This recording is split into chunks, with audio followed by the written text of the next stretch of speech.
Assalamualaikum warahmatullahi wabarakatuh. Alhamdulillahirabbil alamin wa bihi nasta'inu ala umrid dunya waddin.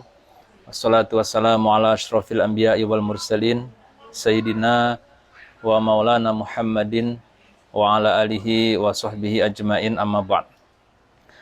Yang sama-sama kita hormati dan muliakan Ustadz Abdurrahman Suhaimi, Wakil Ketua DPRD dan sekaligus Ketua DSW DPW PKS DKI Jakarta, yang kami banggakan kiadah kita di level DPRA Kelurahan Pondok Kelapa, yaitu Bapak Dimas Dipoyono, dan juga seluruh kru. Ada Mas Ibnu, oh bukan Mas Ibnu, ini Uda ya, karena orang Minang, Uda Ibnu, dan seluruh pengurus DPRA, sekretaris BPH, kemudian terutama adalah BK dan BPKK, serta Forsitma RKI, dan seluruh kader Pondok Kelapa yang dicintai oleh Allah Subhanahu wa taala.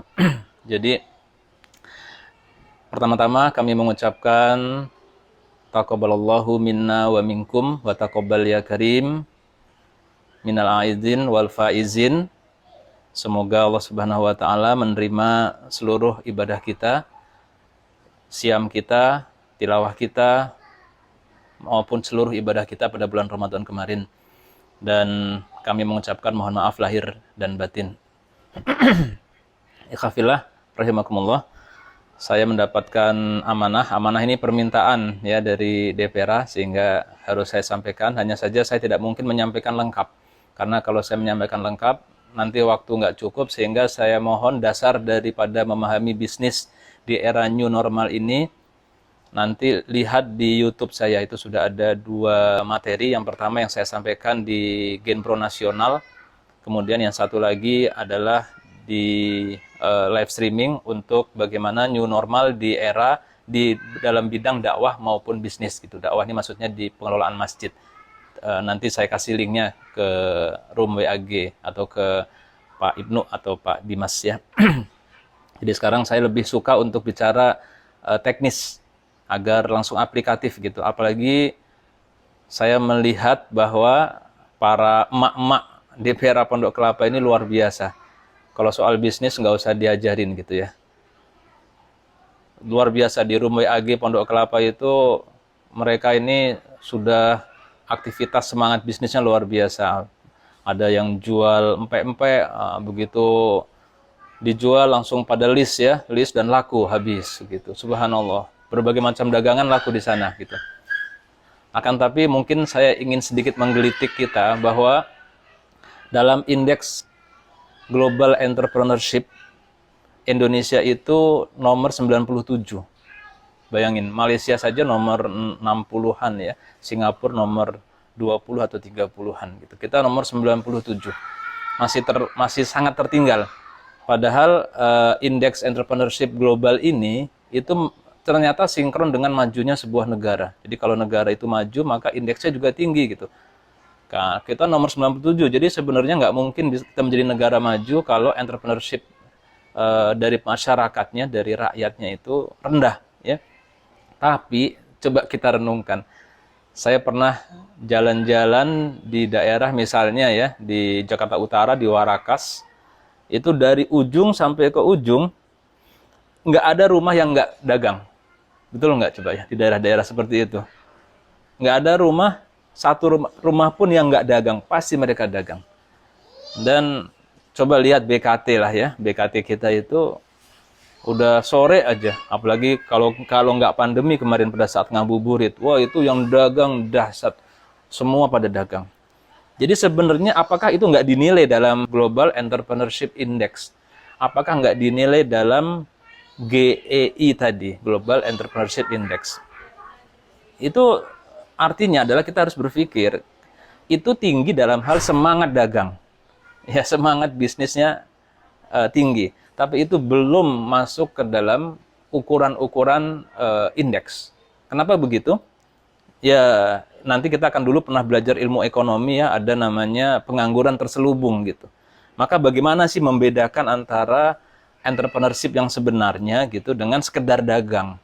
Nah, ini yang coba saya bukan bermaksud mengajari, tapi saya ingin banget mengapresiasi pertama semangat dari para kader, terutama emak-emak itu ya. Emak-emak itu luar biasa sekali kalau dagang itu saya apresiasi banget, luar biasa, saya kasih jempol 2 gitu. Dan itu keren banget. Kerennya kenapa? Mereka itu bukan hanya di WAG kader Pondok Kelapa, mereka punya WAG yang lain. Kenapa? Pas lagi di WAG Pondok Kelapa baru 5 yang beli, yang pesan, yang list. Tapi tahu-tahu list sudah sold out karena laku di WAG yang lain. Nah, itu keren ya, itu keren, bagus banget. Saya acungkan 2 jempol untuk itu. Tapi yang menjadi perhatian adalah apa kita mau seperti itu terus gitu kan. Itu bagus, bukan maksudnya saya katakan mau seperti itu terus itu ditinggalkan, bukan, tapi harusnya kita masuk ke skala yang lebih besar lagi. Karena apa? Kalau hanya mengandalkan seperti itu, ya WAG berapa sih orangnya? Grup WAG yang rame itu aja cuma 60-an gitu ya. Sehebat-hebatnya kita mengelola ikutan berapa WAG. Udah gitu, kalau di komunitas kader Pondok Kelapa, enak lah, udah saling mengenal. Jadi kalau ada Bu Yatia atau siapa ya, Bu Erna jualan, ya langsung udah pada kenal. Oh, itu memang makanannya enak, maka pada beli gitu kan, simple. Tapi kalau kita ikutan di WAG yang kita nggak saling mengenal, nggak bisa kita jualan seperti itu, nggak bisa. Ada teknik-tekniknya. Tapi apakah hanya itu yang bisa kita lakukan? Nah, itu yang mungkin menjadi concern. Saya ingin sekali bisnis kader-kader ini yang sudah bagus, itu lebih berkembang lagi. Nah, ini jadi terutama di era new normal ini. Itu mungkin tema yang ingin saya sampaikan pada saat ini. Saya minta waktu, semoga bisa selesai dalam 45 menit ya. Semoga 30 menit, semoga. Sehingga nanti kita bisa lebih banyak diskusi.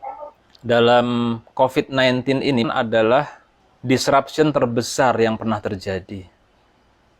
Ya, saya ulangi, disruption itu apa? Disruption itu jungkir baliknya kondisi ya. Yang dulunya Bluebird itu nggak bisa dikalahkan, armadanya begitu banyak dan hebat, itu bisa dikalahkan oleh Gojek atau Gokar atau Uber dulu yang tidak punya armada. Ya, industri perhotelan yang begitu dahsyat, punya hotel mewah banyak seluruh dunia, dikalahkan dengan perusahaan penjualan online buat vacation, buat hotel penginapan seperti Airbnb dan lain-lain. Yang tidak punya hotel satupun. Nah, itulah disebut disruption. Dan disruption itu pun sudah terjadi ketika kita melihat pasar-pasar tradisional yang seperti Harko yang dulu begitu luar biasa ya, Harko Senen atau Pasar Senen lah gitu ya, atau Tanah Abang, maka sekarang itu mengalami penurunan yang sangat signifikan sekali. Dan kita melihat pasar-pasar retail yang terkena disruption itu pada tutup ya, Ramayana, Matahari, termasuk Giant yang di dekat Pondok Kelapa itu adalah korban dari disruption. Alhamdulillah sekarang tanah X dari Giant tersebut insya Allah akan dibangun HNI Plaza, insya Allah. Nanti nunggu pandemi selesai akan dimulai pembangunan. Doakan semoga bisa membawa keberkahan buat Pondok Kelapa gitu ya. Saudara sekalian, jadi pandemi itu, disruption itu terjadi. Sebelum pandemi pun terjadi. Tapi pandemi ini mempercepat terjadinya disruption. Itu yang harus kita sadari. Oke. Nah, maka kalau di awal sebelum pandemi disebut masa normal, kemudian terjadi masa pandemi, ya. Nanti kalaupun ini sudah selesai, ada PSBB, ada PSBL dan seterusnya gitu ya. Pandemi sudah selesai, itu kita kembali ke masa normal. Maka masa normal yang baru ini, yang disebut dengan new normal ini akan berbeda dengan masa normal sebelum pandemi. Berbeda banget, ada pergeseran ya. Ada 4 mega pergeseran besar yang terjadi. Nah, apa saja itu? Yang pertama adalah gaya hidup yang berubah. Ini harus kita sadari terjadi. Kalau dulu orang yang pakai masker di jalanan, oh itu orang sakit gitu ya. Atau kita ngobrol sama orang yang dihormati, pakai masker, nggak sopan. Tapi sekarang, orang yang jalan-jalan nggak pakai masker, itu dituduh orang yang tidak peduli pada lingkungan. Nggak benar itu. Atau kalau kita ngomong dengan orang nggak pakai masker, orang akan menjauh. Nah, itu kan ada perubahan apa sosialisasi, perubahan lifestyle dan seterusnya yang harus kita mulai. Dan saat ini yang paling berpengaruh adalah self distancing, yaitu yang juga bukan saja berpengaruh kepada sosialisasi tapi juga dalam hal bisnis ya. Ini ada terjadi gaya hidup yang baru yang berbeda sekali. Itu megasif yang pertama. Dan megasif yang kedua, ini menarik. Jadi sebenarnya saudara sekalian, nanti yang saya bahas dalam materi sebelumnya, nggak saya ulangi di sini. Ini semua sebenarnya kembali ke fitrah gitu. Bahwa pandemi ini mengembalikan pada fitrah. Apa fitrahnya distancing, work from home dan stay at home ya? Apa fitrahnya?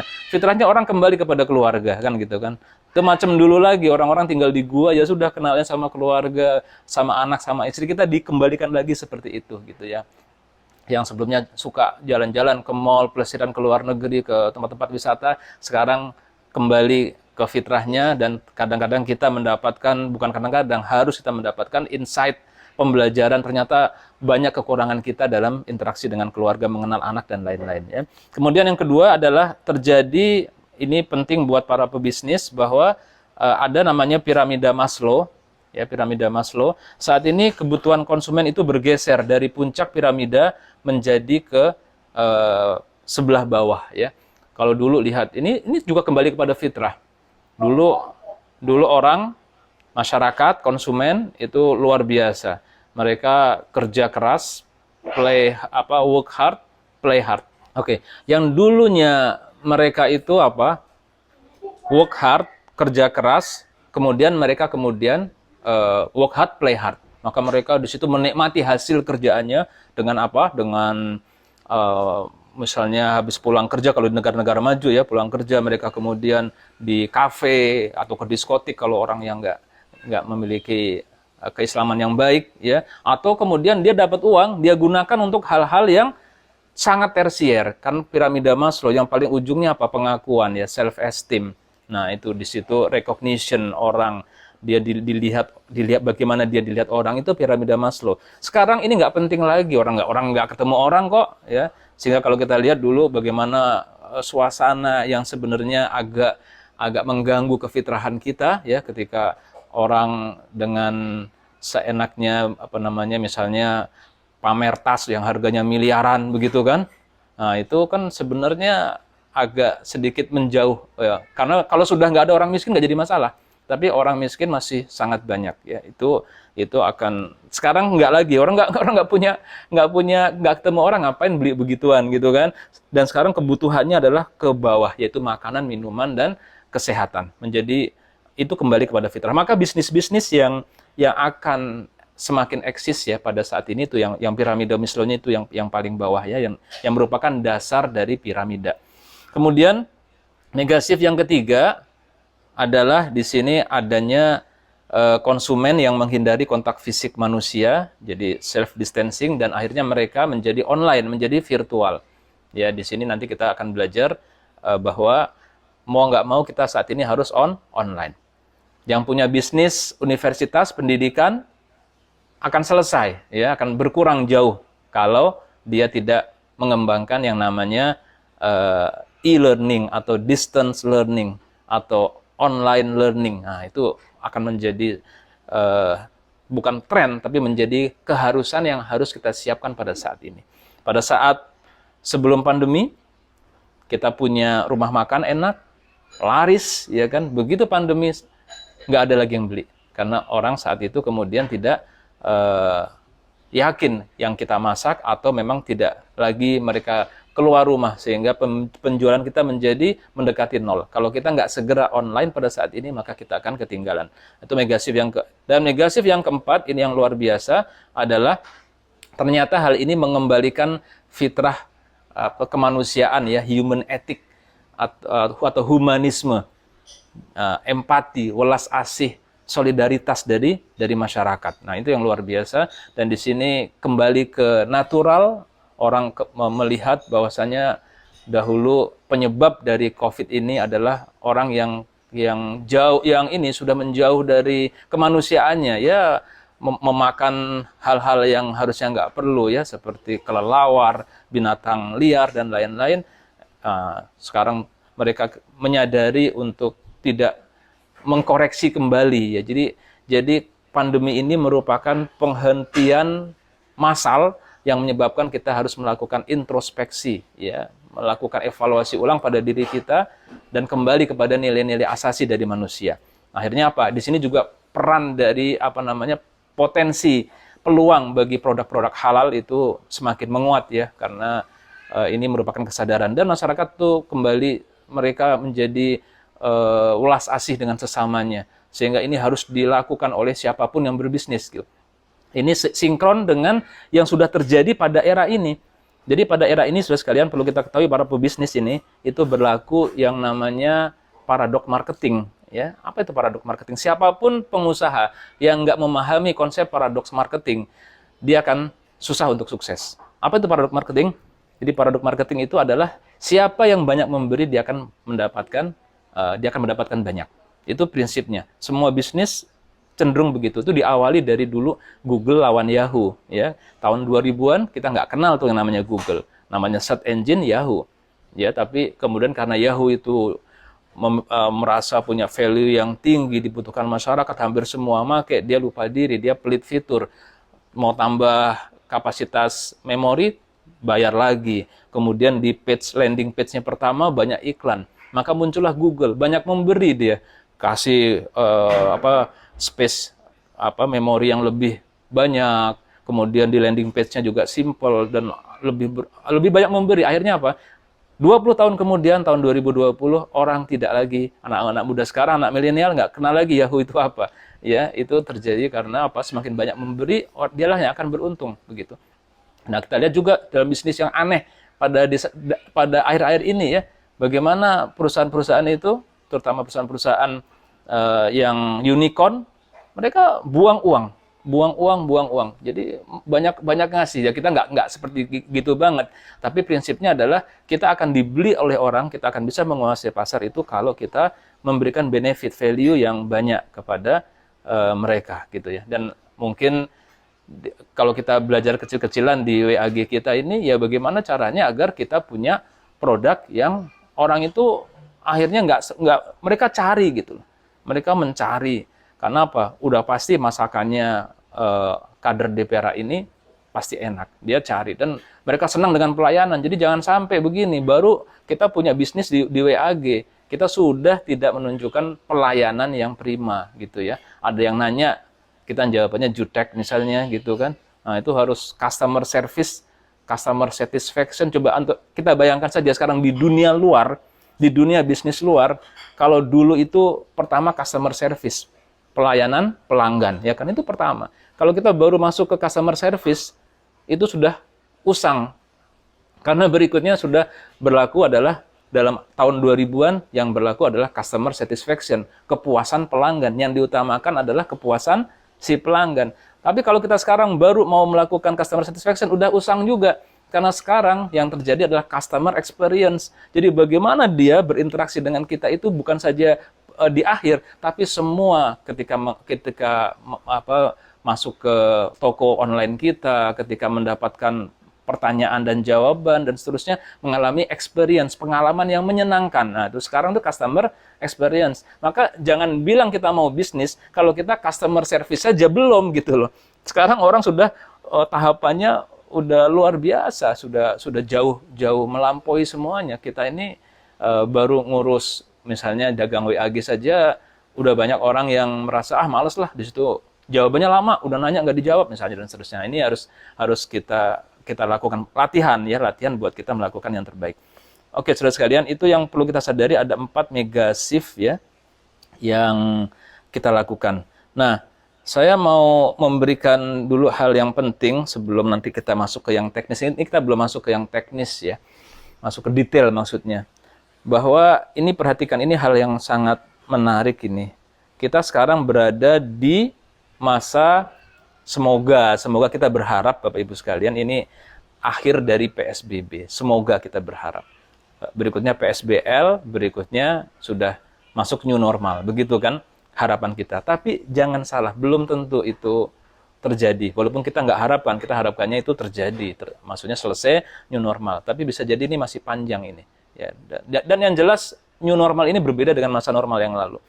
Maka saat-saat ini kita masih PSBB nih, belum masuk. Ya, harusnya kemarin itu saat kita Ramadan plus PSBB, itu saat kita melakukan business consolidation harusnya. Jadi bukan saatnya rebahan, tapi saatnya kita memperbaiki semua bisnis kita, produk kita, ya, sistem online kita, misalnya karyawan kita perbaiki sehingga ketika masuk new normal ini itu sudah lancar, sudah beres. Nah, jadi sekarang kita nggak apa-apa, kita melakukan konsolidasi agar kita ke depan bisa lebih bagus lagi. Kita ini berada di era pandemi, ya, di era pandemi. Dulu kita masa normal. Kalau kita ibaratkan masa normal itu kita berada dalam berkendara naik mobil di tengah kota, ya. Jadi jalannya mulus, halus. Nah, itu di tengah, di kota, di perkotaan. Kita masuk masa pandemi sekarang. Berhenti dulu, nggak nyetir dulu nih kan ya. Nah, masuk new normal, Anda akan nyetir lagi. Ketahuilah bahwa jalanan sekarang yang akan Anda lalui itu sudah berbeda, bukan lagi jalan yang mulus halus. Anggap dia jalan yang sekarang kita masuk di padang pasir. New normal ini berbeda dengan masa yang lalu. Maka pertanyaan kita sekarang, kendaraan kita ini, mobil yang akan kita pakai ini, cocok nggak buat jalan di pasir? Nah, itu menjadi pertanyaan. Contoh ya, contoh kalau kita misalnya ke Dubai, itu ada namanya safari desert ya, safari padang pasir. Itu mereka akan naik, dijemput dulu, masih jalan kota tuh, naik Land Cruiser biasanya, kemudian sampai ke sebelum masuk ke desertnya, masuk ke padang pasir, maka mobilnya akan berhenti dan ban itu dikempeskan ya, dari yang tadinya 35 ukurannya dikempeskan hanya tinggal 15. Kenapa? Kalau ukuran bannya itu masih 35, maka dia akan selip, bisa berpotensi kecelakaan ya. Sehingga harus kempes banyak untuk ke padang pasir. Nah, sekarang kita akan nyetir, medan kita nanti itu berbeda, bukan lagi jalan raya yang halus, tapi padang pasir. Pertanyaannya, mobil kita ini apakah sudah siap untuk berkendara di padang pasir? Nah, kalau belum, apa yang perlu diperbaiki? Bisa jadi cuma bannya dikempesin. Model tadi, karena Land Cruiser memang sebenarnya adalah mobil padang pasir itu, mobil off-road segala medan, jadi nggak ada masalah, cuma ngempesin selesai. Bisa jadi juga adalah harus ganti ban, ya, ganti ban. Atau bisa jadi, oke, bannya sudah diganti, bisa jadi karena tenaga perlu besar di pasir, beda dengan di jalan raya. Oh, engine-nya harus ditambahkan horsepower-nya. Atau bisa jadi memang mobil kita itu udah nggak bakalan cocok di padang pasir, kita harus ganti mobil. Nah, itu harus kita lakukan dulu dengan jujur saat ini, apakah bisnis kita ini cocok apa tidak ya untuk mengantisipasi ke depan. Maka saudara sekalian, di sini sudah banyak tulisan-tulisan bisnis-bisnis apa sih yang ke depan yang akan cocok ya, yang bisa kita lakukan, dan bisnis-bisnis apa yang rising, yang meningkat, dan apa yang declining begitu. Ya, kita tahu sekarang kalau yang terjadi sekarang semua bisnis tour dan wisata gitu, itu habis semua, nggak cuma umroh, semua wisata apapun selesai ya. Bisnis penerbangan, otomotif, penjualan otomotif itu habis juga. Tentang otomotif ini ada hal yang menarik, bahwa seluruh perusahaan otomotif dunia omsetnya menurun tinggal 40-30% saat ini. Kecuali, tapi menarik, ada satu perusahaan yang masih stabil bahkan naik, yaitu adalah Tesla. Nah, ini luar biasa. Artinya apa? Di situ tadi masyarakat itu menghargai lingkungan ya, pada saat era pandemi ini menghargai lingkungan. Karena Tesla ini dicitrakan sebagai perusahaan mobil yang tidak merusak lingkungan. Semua turun, konstruksi turun dan semuanya turun. Nah, maka saudara sekalian, kita lihat sekarang bisnis kita ini masuk di potensial loser atau potensial winner gitu. Kalau dia masuk ke potensial loser, oke lah, misalnya bisnis kita adalah wisata. Nah, ini masih ada harapan dia itu akan nanti akan pulih gitu. Jadi tapi kita simpen dulu, jangan kita diem gitu ya.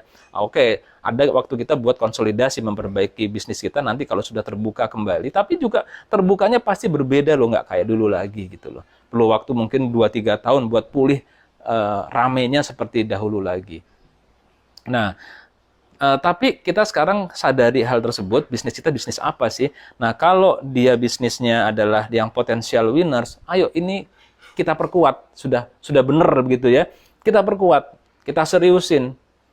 Tapi kalau kita belum punya, bisa kita create juga bisnis-bisnis yang sebelah kanan. Misalnya di situ disebutkan banyak hal sih sebenarnya yang bisa kita lakukan nih sebagai masyarakat ya. Misalnya bisnis makanan itu Masya Allah. Makanan itu kalau enak apapun dicari ya. Dicari di Pondok Kelapa, masuknya Malakasari itu. Yang saya suka banget itu ada namanya sop nila ya, sop ikan nila ya. Itu dia nggak terima dari dulu, dari zaman sebelum pandemi pun dia nggak terima yang namanya orang beli datang. Dia hanya online saja ya, delivery saja. Tapi benar-benar itu larisnya luar biasa ya. Kan terlihat di GoFood ininya. Luar biasa. Jadi kalau makanan itu enak apapun pasti akan dilakukan. Nah, maka makanan ini tinggal dikombinasikan dengan delivery. Maka selesai, itu sudah menjadi sebuah bisnis yang sangat luar biasa ya. Food processing, retail, kemudian personal and healthcare. Tapi agak hati-hati di situ karena kalau kita nggak bidangnya itu akan juga bisa rugi. Misalnya, yang paling baik saat ini adalah semua yang berkaitan dengan healthcare dan yang sekarang dibutuhkan hand sanitizer. Ya, maka kita kemudian bisnis hand sanitizer. Ya, kita nyetok banyak sanitizer. Yang kita stok adalah sanitizer yang alkohol. Padahal kalau kita lihat tren di dunia, sanitizer yang alkohol sudah ditinggalkan. Ya, karena apa? Dia mengiritasi tangan, membuat kulit, apalagi masih ikhtilaf di kalangan umat Islam. Maka dan sekarang di dunia negara-negara maju tidak ada lagi yang sanitizer itu dari alkohol. Mereka menggunakan yang disebut dengan HOCl atau bahan peroksida dan yang lainnya yang lebih aman, yang tidak menimbulkan iritasi. Jadi hati-hati juga kalau dalam bisnis tersebut ya. Kemudian juga ICT, e-commerce, agriculture dan lain-lain. Nah, ini kita bisa memilih bisnis-bisnis yang prospektif ke depan secara jujur. Oke, saya langsung saja ke yang teknis ya. Saya khawatir waktunya kepanjangan. Nah, ini. Kita akan langsung praktek aplikasi bisnis kita dengan menggunakan tools ini. Ini tools yang sangat paten yang dibuat oleh McKinsey. Bukan McKinsey lain lagi. Ini McKinsey. Dia ada 5 tahapan, 5R buat mereform bisnis kita dari yang sebelumnya mungkin masih sesuainya dengan normal lama agar dia sesuai dengan new normal. Nah, baik. Satu-satu, kita langsung praktek banget ini dengan bisnis kita. Nanti kita bisa diskusikan pakai senjata ini. Oke ya. Yang pertama adalah resolve. Resolve itu apa, saudara sekalian? Ya, resolve ini adalah kita ketika masuk ke era pandemi menghadapi problem, menghadapi masalah, gitu. Omset turun, misalnya ada produksi karyawan nggak boleh masuk, nah itu kan masalah. Maka kita di sini hampir semua perusahaan mengalami hal ini. Maka kita harus masuk ke dalam tahap pertama, resolve. Kita selesaikan masalahnya. Oke. Dan yang paling umum terjadi di dalam usaha, tapi mungkin kalau usaha rumahan nggak terlalu terkena ya, yaitu pertama adalah mereka langsung melakukan efisiensi. Jadi dalam resolve ini ada kandungannya, ada item-itemnya. Pertama adalah efisiensi. Maksudnya apa? Ya, banyak perusahaan, bahkan kalau kita lihat misalnya perusahaan konstruksi BUMN saja itu sudah langsung minta reschedule dalam pembiayaan perbankan langsung mereka. Kenapa? Karena para vendor-vendornya saat itu berhenti semua. Ya, bahkan kalau BUMN konstruksi proyeknya adalah proyek negara, berhenti. Maka itu bayangkan kalau terjadi perusahaan yang kemudian penjualannya berhenti, nggak bisa ngirim. Kan dulu di awal itu pengiriman berhenti, pengiriman udara berhenti, maka apa yang terjadi? Penjualan stop. Sedangkan karyawan banyak, mereka harus dibayar gajinya, terjadilah defisit. Maka langsung pada saat tersebut melakukan mana-mana pengeluaran yang tidak berkaitan dengan penerimaan omset, itu langsung dilakukan cost cutting pada saat tersebut. Itu hal yang wajar pada saat tersebut ya. Itu semua mengalami efisiensi dilakukan. Kita harus bisa membedakan mana pengeluaran-pengeluaran yang berdampak kepada omset, kepada penerimaan, mana pengeluaran-pengeluaran yang tidak berdampak, begitu ya. Itu kita lakukan cost cutting, bahasanya cost cutting atau cut cost. Kemudian dalam resolve di sini kita lihat apa masalahnya omset turun. Oh, karena pelanggan nggak mau datang, berarti solusinya adalah penjualan online. Nah, di situ misalnya kita punya rumah makan, restoran, saat pandemi nggak laku, ya. Saat pandemi nggak laku, orang nggak mau datang, maka kemudian dia menjual ke orang, ya, menjual lewat Grab, Grab atau GoFood dan lain-lain, ya. Itu solutif. Maka kita lakukan pada saat tersebut, dan ini sudah terjadi kemarin, ya. Tapi jangan sampai yang terjadi adalah, wah terjadi masalah, udahlah nyerah aja, rebahan aja, selesai. Saya nggak bisnis dulu, itu salah ya. Karena kita tanpa melakukan yang pertama, kita nggak bisa masuk ke yang kedua, ketiga, keempat, kelima. Itu sudah selesai, satu. Resolve. Kata kuncinya efisiensi, dan yang kedua kemudian kita mencari apa solusinya. Efisiensi dan solusinya. Nah yang kedua, kita masuk ke dalam tahapan yang namanya resilience. Apa resilience? Resilience itu begini saudara sekalian, kita sudah tadi dapat masalah, ya kan? Maka kita resilient itu artinya adalah dia fleksibel, tapi agile. Kalau bahasanya agile itu apa? Fleksibel, dia tahan banting, bisa merubah kondisi secepatnya, adaptif ya, resilient itu. Sehingga saat ini kita harus semua hal-hal yang lama itu jangan dijadikan sebagai sesuatu yang baku yang nggak bisa dirubah. Karena sekarang eranya berubah, maka harus berubah. Kita harus siap-siap merubah, bahkan bisnis kita bisa jadi berubah. Prosesnya berubah, bisa jadi produknya berubah, bahkan core bisnisnya bisa berubah. Nah, itu yang terjadi dalam resilience. Ya. Maka kita harus, di sini, ini banyak ini hal, kalau didetilkan lagi, misalnya gini, saya menarik ya, kalau hampir semua perusahaan-perusahaan besar yang sukses, di dunia, perusahaan kelas dunia yang sukses, tidak ada perusahaan yang sukses yang di kelas dunia, apakah di 100 Fortune atau 500 Fortune, tidak ada perusahaan yang begitu sukses, melainkan di dalamnya pasti ada manajemen, direksi yang punya background accounting. Nah, itu menarik. Kenapa begitu? Karena prinsip-prinsip akuntansi itu sangat penting untuk dimiliki bisnismen. Ini saya memberikan, kalau nanti bisnis kita sudah besar, ya, kalau kita nggak punya background accounting, cari partner orang yang paham accounting atau staff yang paham accounting. Karena hal yang simple saja, yang banyak tidak difahami oleh kita dalam berbisnis, kita nggak bisa bedakan antara beda likuiditas sama solvabilitas. Itu bahaya itu. Bahaya banget. Contoh buat sekedar Ini kalau dalam McKinsey itu dijelaskan panjang lebar. Kita harus bisa membedakan mana yang likuiditas, mana yang solvabilitas, sehingga nanti ketika kita melakukan adjustment itu tahu, ya, melakukan perbaikan kita. Contoh begini. Saya pernah naik Grab car atau GoCar, kemudian ngobrol sama sopirnya gitu. Saya tanya, "Bang, ini mobil punya sendiri atau punya orang?" "Oh, punya sendiri, Pak." "Iya, sudah lunas semua." "Enggak, masuk kredit, Pak. Saya bayar kreditnya 5 juta sekian," katanya. "Oh, terus penghasilan dari narik ini berapa?" "Alhamdulillah sih dapat 7 juta lah gitu, 7. Kadang-kadang ya kalau sepi 6, begitu. Nah, 5 komanya buat cicilan ya. Dulu berapa DP-nya?" "Yo, DP-nya mahal, Pak. DP-nya 100 juta lebih." "Oke. Itu kalau itu sudah termasuk ini nggak bensin?" "Oh, belum. Kalau dikurangi bensin ya alhamdulillah sih masih dapat lah, bawa pulang uang buat di rumah gitu, cukup buat makan minum, bisa bawa 50 ribuan gitu. Kadang-kadang lebih, kadang-kadang kurang." "Oke." Terus saya tanya, "Ini kalau di GoCar atau di GrabCar ini mobil ada umurnya nggak, Pak?" "Oh iya ada, kalau udah 4 tahun nggak boleh." "Terus tadi Bapak bilang uang 40 ribu cukup buat keluarga. Nanti kalau udah 4 tahun mobil harus ganti, belinya dari mana?" Nah, diam saat itu. Kenapa? Oh iya ya. Berarti dia harus menyediakan paling tidak adalah 100-150 juta buat DP-nya, paling enggak. Ya kan? Kenapa? Karena si sopir tadi tidak bisa membedakan. Sangkain uang yang di tangan itu, yang hasil jualan tadi, itu sudah milik dia semua. Itu adalah hanya ada likuiditas saja. Padahal enggak. Peralatan kita, semuanya, misalnya gedung kita. Coba misalnya kita punya gedung. Ini simple saja. Kita punya ruko di pinggir Pondok Kelapa Raya. Kita bisnis ya, kita bisnis. Wah, alhamdulillah bisnis saya cukup lah buat hidup sehari-hari. Dapat berapa?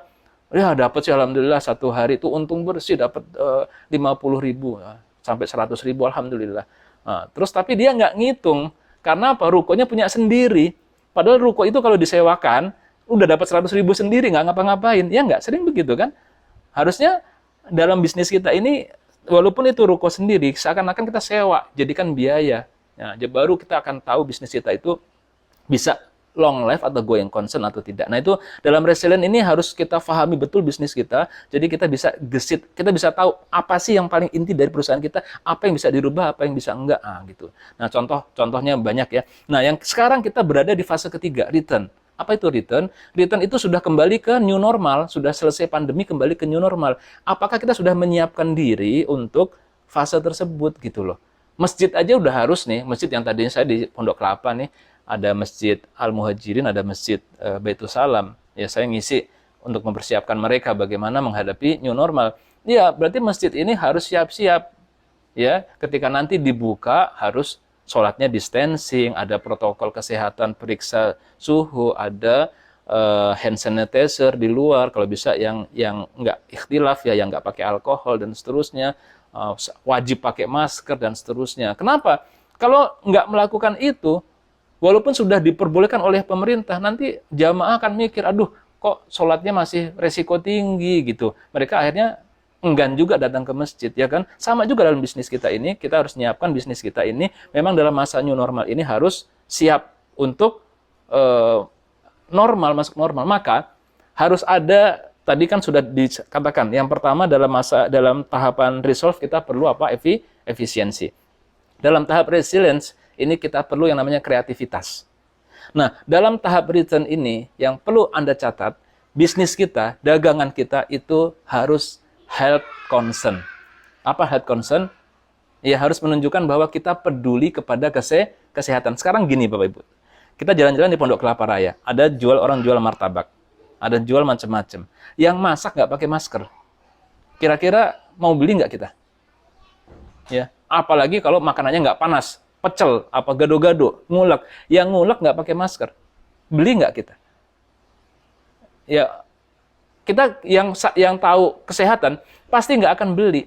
Maka health concern ini menjadi penting. Kita tunjukkan loh kepada konsumen, oh kita health concern loh. Ya, ini sebelum diantar saja kita yakinkan semua pakai sarung tangan, yang masak pakai masker gitu kan. Bahkan produk-produk kita ini semuanya sudah diyakini bebas. Bahkan kita nganternya pun pakai hati-hati banget ya. Nanti sebelum saya serahkan kita semprot pakai desinfektan dan sebagainya. Nah, ketika itu kita lakukan health concern itu, maka insya Allah kita akan bisa lebih mudah untuk masuk ke tahapan normal. Jadi tolong diperhatikan. Jadi tadi saya simpulkan lagi, dalam tahap resolve kita harus diantaranya efisiensi dan mencari solusi. Bersamaan dengan resilient, solusinya kita cari yang kreatif. Kreatif artinya jangan berpikirnya lateral thinking ya, jangan linear, tapi harus lateral thinking, harus out of the box.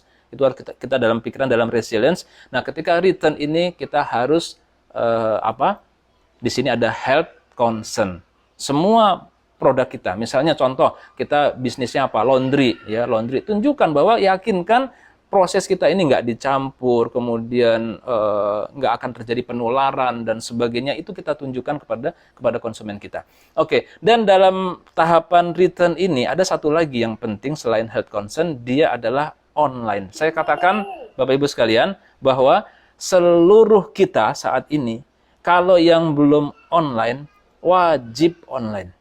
Wajib banget online. Semua harus bisa online. Saatnya kita belajar sekarang.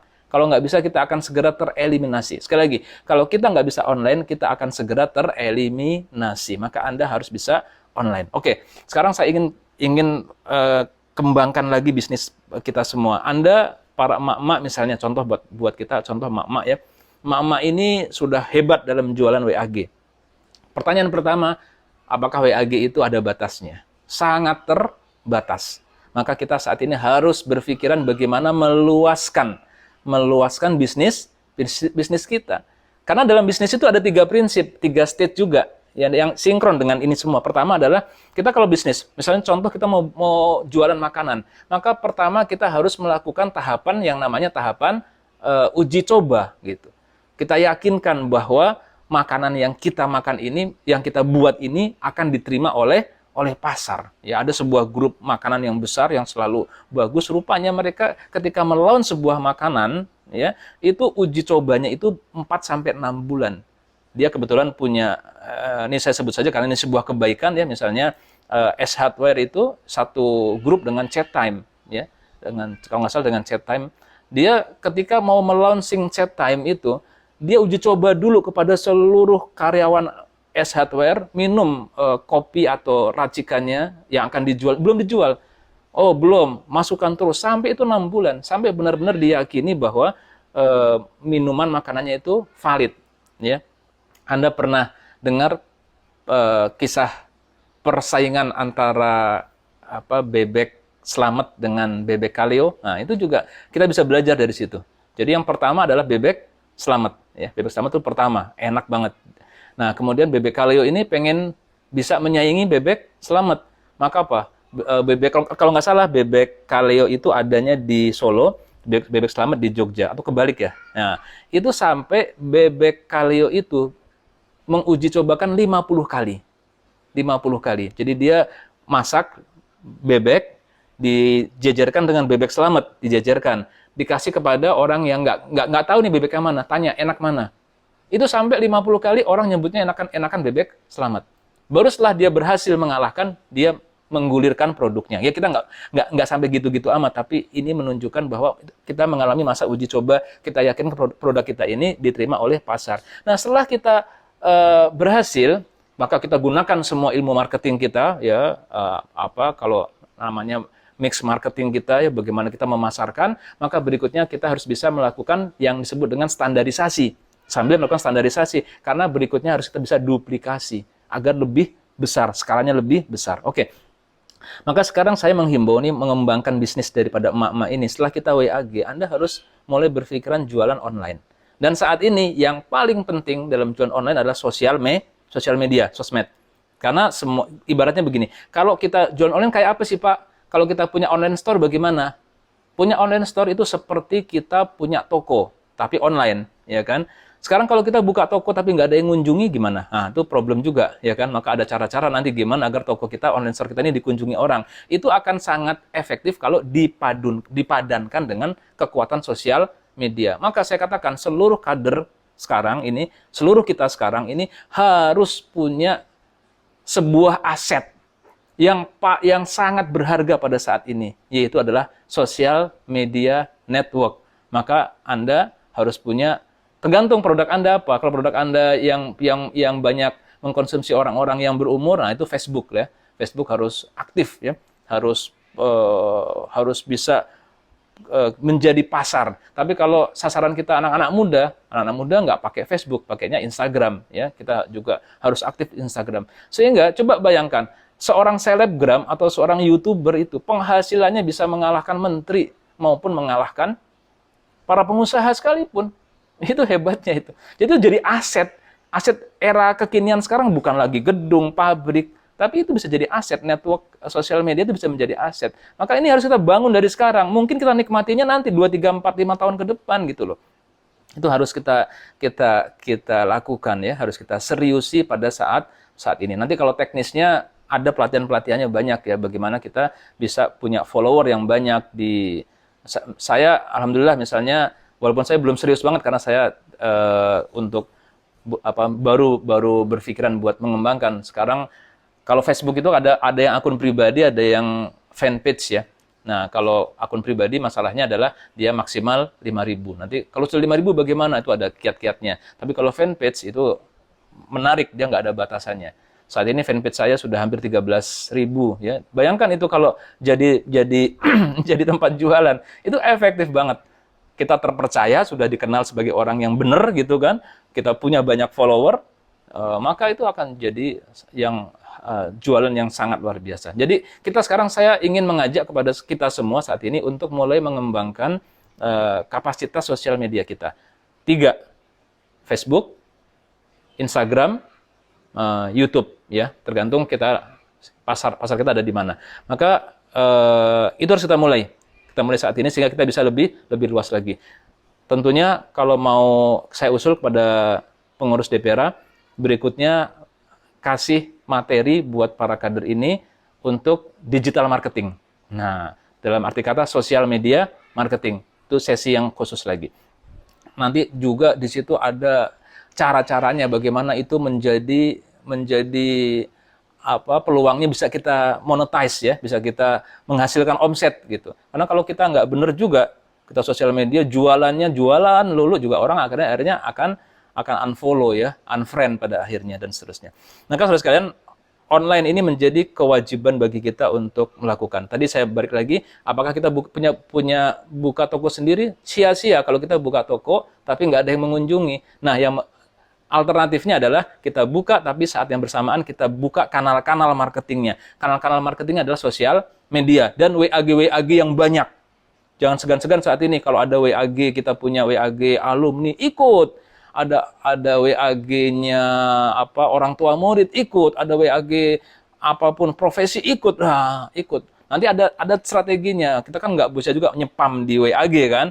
Nah, bagaimana pendekatannya tuh dalam sesi yang tersendiri lagi saya sarankan buat mengundang ahlinya. Oke, jadi kita punya online store tapi didukung dengan kanal-kanal marketing yaitu sosial media kita, atau kalau kita nggak sanggup mengelola ini, sementara kita bisa pakai store yang sifatnya marketplace atau e-commerce yang sudah ada, yaitu Bukalapak, Tokopedia, dan lain-lain. Tapi ini kembali eh, banyak hal ya, banyak hal. Misalnya barang kita barang yang generik ya masuk ke Tokopedia, kalau kita nggak punya strateginya, nggak ada yang melirik, orang produk di sana ratusan ribu, bahkan jutaan produk, gimana bisa tahu produk kita? Yaitu ada strateginya sendiri. Nah itu nanti dibahas lagi mendatang. Maka saya mengajak kepada kita semua, mari kita punya mindset, growth mindset. Apa growth mindset? Jangan puas dengan kondisi sekarang gitu. Wah ini nggak kona'ah dong, wah ini salah memahami agama. Kalau kita mengatakan kita mau maju nggak kona'ah. Saya contoh ya, ada orang Betawi itu, orang Betawi dia bikin nasi uduknya jempolan, nasi uduk yang paling enak. Dari tahun jebot ya, dari tahun 90-an udah bikin nasi uduk, apalagi kalau sama semurnya, sama semur jengkolnya, wah enak banget. Tapi dari dulu sampai sekarang, ya dia merasa yang penting jualan sudah bisa buat hidup aja. Dia cuma jualan itu 1 jam saja dalam sehari gitu. Takarannya sepanci itu aja udah, nggak mau berkembang dari dulu sampai sekarang.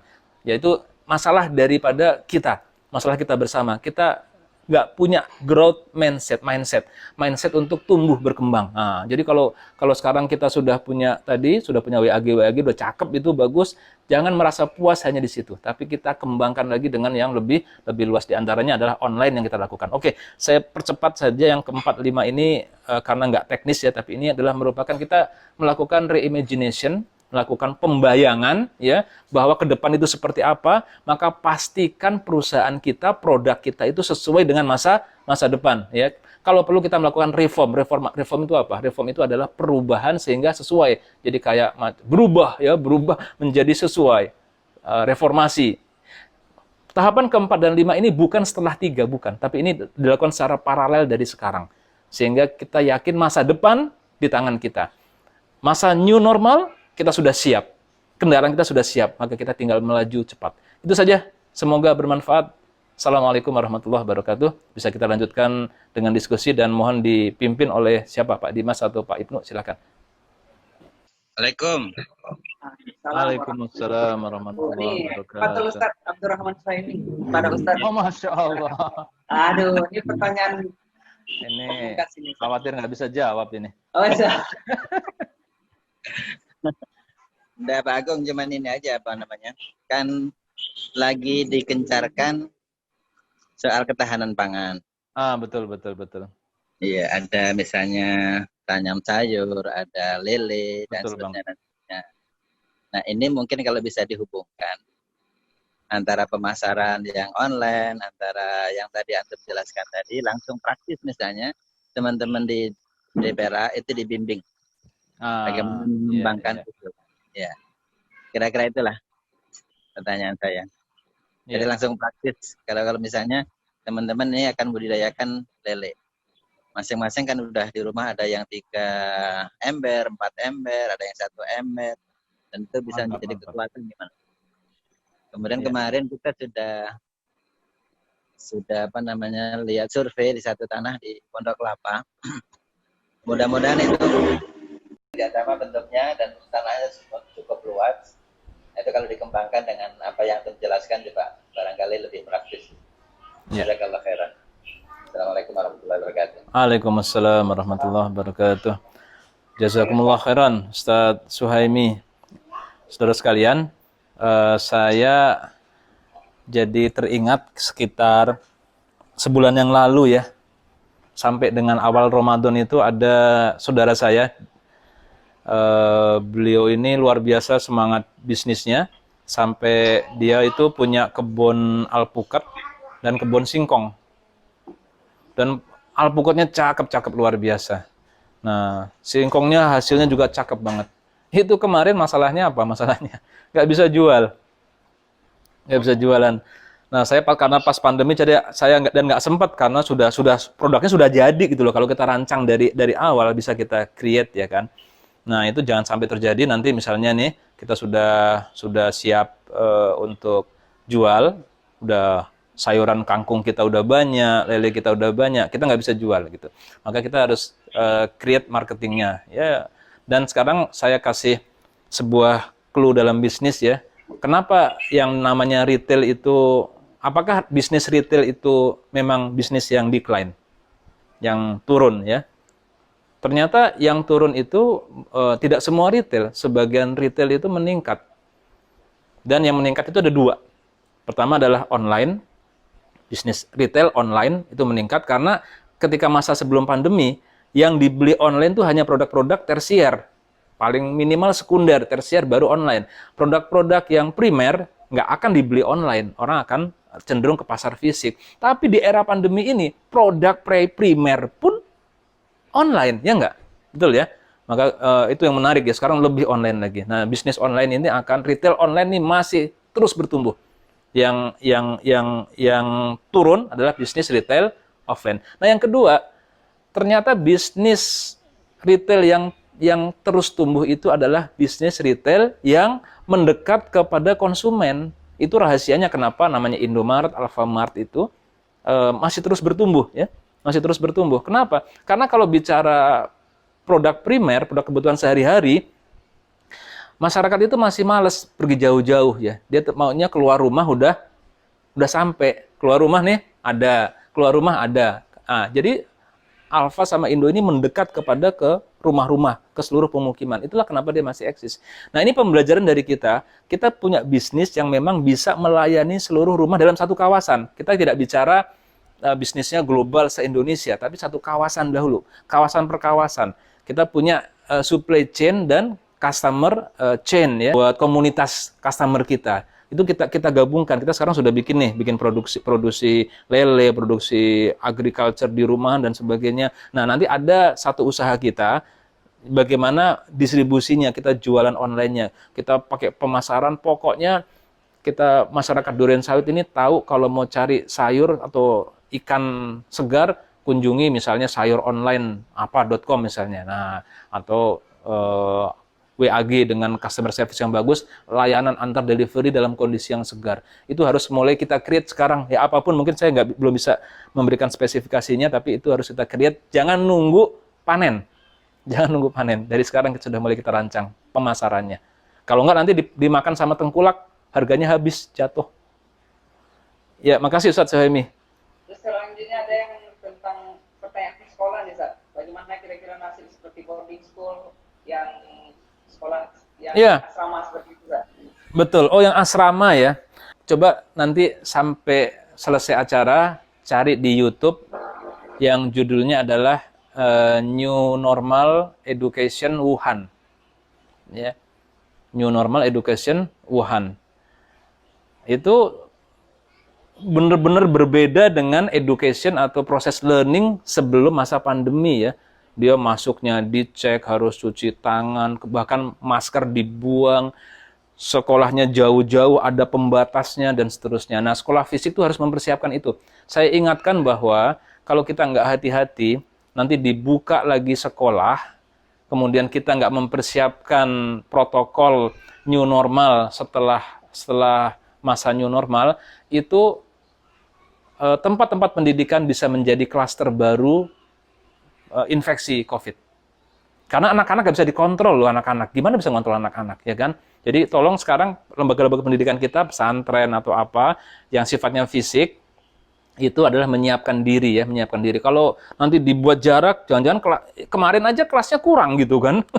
Sekarang apalagi dibikin jarak, mau sekolah di mana gitu. Nah, ini mulai dipikirkan sekarang, mulai disiapkan. Kalau perlu peralatannya sudah mulai ada itu buat pembatas dari tiap siswa itu kita lakukan. Ini tolong kita siapkan semuanya. Yang kedua, semua harus menyiapkan distance learning saat ini. Saat ini semua. Saya kemarin ngobrol dari teman-teman dari SEBI ya, Sekolah Ekonomi, Sekolah Tinggi Ekonomi dan Bisnis Institute, Syariah Economic dan Business Institute itu. Nah itu mereka semua sepakat bahwa siapapun yang nggak menyiapkan distance learning itu dia akan ketinggalan gitu, akan terlambat. Maka di sini harus disiapkan. Ini saat ini sudah disebutkan kan, masa PSBB masih akan berjalan, pendidikan juga belum tahu kapan dibuka. Latihan melakukan distance learning. Peralatannya bisa pakai Zoom seperti ini, bisa juga pakai Google Class ya, dikombinasikan. Saya rasa sih sekolah-sekolah kita sudah banyak melakukannya, tapi lebih intensif lagi ke depan gitu. Dan ini ada bisnis baru sebenarnya. Ada bisnis baru bagi saya lupa menyampaikan, ini hal yang penting buat para ikhwas sekalian. Jadi gini, dalam bisnis ya, itu kita harus tahu bahwa kita harus mengembangkan dua jenis bisnis. Dua jenis usaha. Usaha yang kenapa? Kita tuh pengen punya usaha yang bisa jangka panjang, bisa menghasilkan jangka panjang, bisa bertahan lama, bisa menjadi menopang hidup kita, keluarga kita, kalau perlu sampai ke anak keturunan kita, gitu kan ya, bisnis yang memang yang bagus untuk kita lakukan. Tapi jangka panjang, bisa jadi jangka pendek belum punya untung gitu loh, belum untung. Maka kita harus juga punya bisnis yang jangka pendek, yang cash cow, yang sebagai sumber uang. Ada proyek misalnya ikut, jualan makanan, bikin dan sebagainya. Nah, salahnya kebanyakan kader kita ini salahnya apa? Dia bisnis jangka pendek, menghasilkan uang, tapi dipakai buat konsumsi habis. Tidak menyiapkan buat yang bisnis yang jangka panjangnya. Nah, ini harus kita mulai pikirin nih, apa bisnis yang jangka panjang kita ke depan ya. Nah, balik kepada pendidikan kita ini juga harus menyiapkan segera proses distance learning. Dan ini buat bisnis yang jangka pendek ini ada peluang-peluang. Ya, saat ini ternyata orang-orang kaya, biasanya orang kaya kan sekolahnya di tempat yang sekolah yang bagus kan. Sekolah yang bagus itu distance learning-nya bagus loh. Bagus dia. Dan apa yang dilakukan? Yang dilakukan adalah anak-anak itu di rumah tetap sekolah. Pakai Zoom, pakai Google Class, tetap sekolah. Sekarang masalahnya hari Senin besok udah mulai mereka kerja masuk. Siapa yang nemenin anak sekolah, dampingin? Nah, maka butuh les privat ini pasti akan dibutuhkan. Nah, saya kalau mau dapat duit yang lumayan, cari yang segmennya adalah segmen atas. Segmen atas itu pasti biasanya suami istri kerja gitu kan. Dia nggak segan-segan mengeluarkan uang banyak. Ini kalau kita ambil sebagai peluang untuk jadikan sebagai sumber pendapatan jangka pendek kita, nah itu cakep banget tuh bisa dilakukan. Nah, tinggal mempromosikan kita. Jadi orang-orang kaya itu gimana caranya kalau mencari privat homeschooling dapat kita gitu loh. Itu kembali kepada strategi, ada SEO, ada bagaimana kita mengetahui logik dari search engine dan maupun terutama network ya. Kita bikin sebuah flyer yang bagus disebarkan ke WAG dan lain-lain. Baik, itu ada lagi? Saya silakan Pak Rusdianto. Ya, gini Pak Agung, mengenai tadi kata Pak Agung masa pandemi ini mengenai pembelajaran distance learning jauh gitulah ya, sebagai tambahan pemasukan ya. Nah, kalau misalnya apakah kualitas pembelajaran jarak jauh dengan tatap muka itu apakah bisa disamakan pembayarannya gitu loh? Pak Rusdianto ini ya kerjanya di lembaga pendidikan ya? Iya. Iya, iya, iya, iya. Gimana itu Pak Agung? Iya, memang ini tergantung situasi ya. Tergantung situasi. Artinya begini, ketika sekarang di era pandemi kita mau serius untuk mem-create sebuah distance learning atau homeschooling ya yang bagus, itu juga perlu biaya ya, perlu biaya. Kan meng-create kontennya juga perlu biaya, betul ya?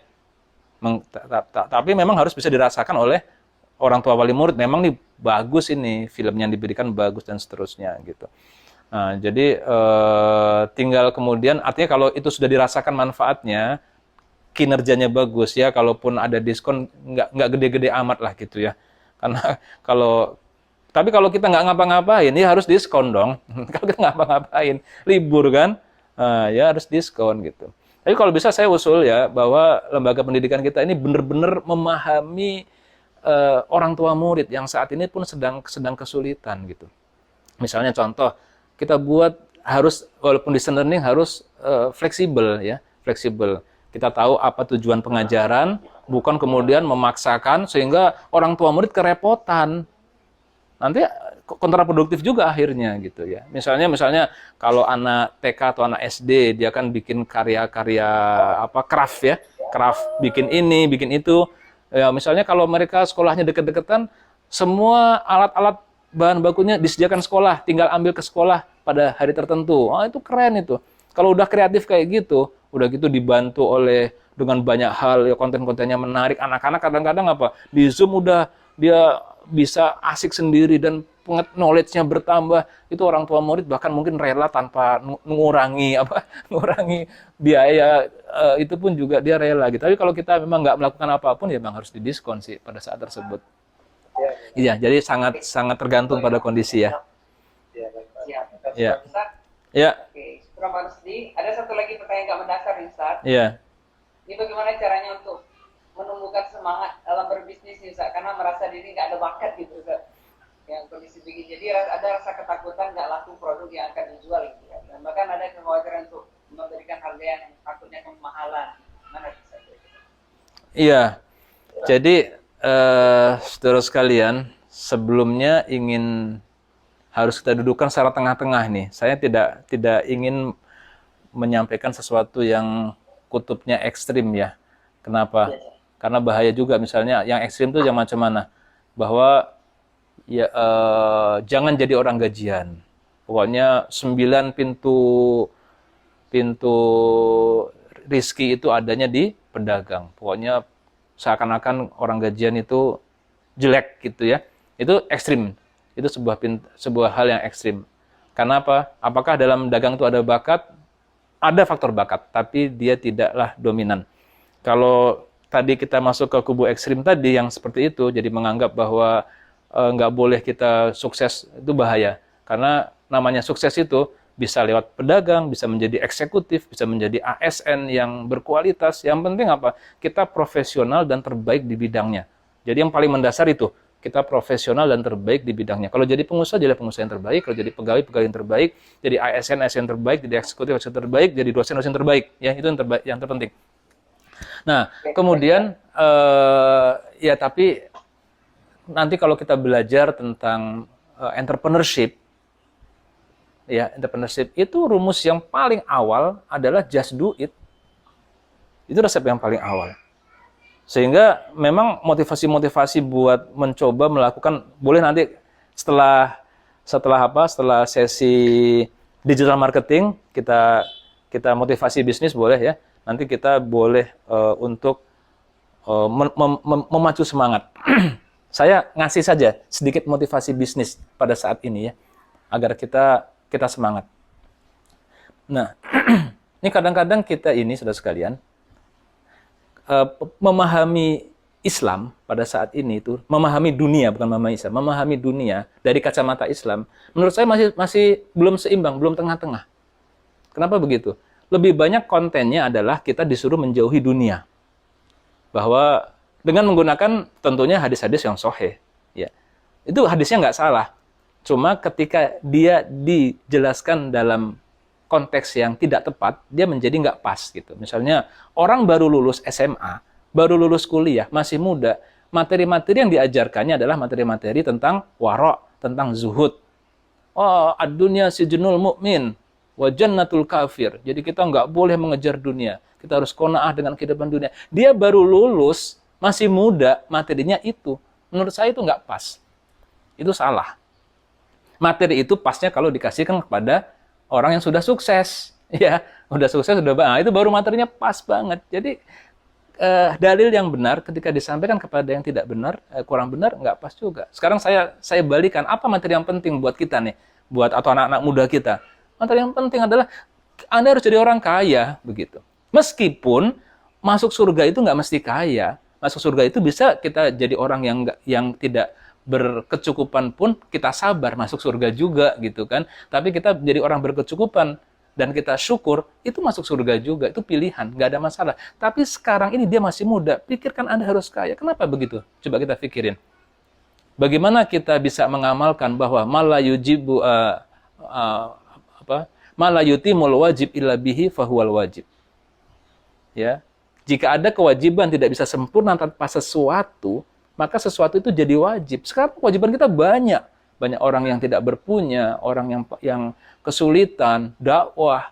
Coba politik misalnya. Ada Alexis. Kita demo, ya, demo misalnya masyarakat demo untuk menutup Alexis. Memang nggak bakal bisa mau kayak apapun. Tapi lihat tanda tangan seorang gubernur, 1000 Alexis tutup. Apa berarti? Dakwah di bidang politik. Perlu dana nggak di situ? Perlu. Betapa banyak kemudorotan kalau politik berada di tangan orang yang tidak benar, ya kan? Orang yang nggak soleh pun mudorot. Nah, berlaku tadi bahwa kewajiban kita dakwah buat melindungi agama ini dari hifzun nafas, hifzun nasl, hifzul akal, dan seterusnya. Ya. Itu gimana bisa melindungi ini kalau kita tidak di bidang politik misalnya. Perlu dana. Berarti dana itu bisa menjadi adalah kewajiban kita cari. Atau kalaupun ada yang kajiannya nanti kalau cara fikihnya, kaidah fikihnya bisa protes, itu nggak pas buat memahami itu. Ada lagi kaidah fikih atau usul fikih yang mengatakan bahwa al-amru bisyai'i amru biwasailihi. Bahwa perintah kepada sesuatu maka ikut juga perintah untuk wasilah-wasilahnya. Kalau dalam bab fikih ini misalnya bab sholat dengan wudhu gitu. Perintah kepada wudhu, perintah untuk sholat nggak sah tanpa wudhu. Kalau wudhunya nggak sah, sholatnya juga nggak sah. Walaupun wudhu ini nggak masuk rukun Islam, tapi ini menjadi satu kesatuan gitu loh. Nah sekarang kita bagaimana bisa menyelamatkan umat bangsa dan negara ini, umat Islam yang ekonominya lemah ini, harus pakai memang usaha. Maka Anda harus jadi orang kaya gitu kesimpulannya, ya kan? Itu dulu kepada anak-anak kita masih muda gitu loh. Nanti kalau sudah dia sukses baru kita lakukan. Ya, jadi menarik kalau itu sudah kita semangat. Jadi bagaimana kita menjadi orang kaya. Tapi kaya yang tidak menjadi istidraj. Kalau memang kekayaan kita, nikmat yang Allah berikan ternyata istidraj dari Allah, mendingan nggak usah. Mendingan nggak usah. Tapi kita harus memastikan bahwa kalaupun kita sukses nanti, ini adalah merupakan nikmat Allah Subhanahu wa Ta'ala, bukan istidraj dari Allah Subhanahu wa Ta'ala.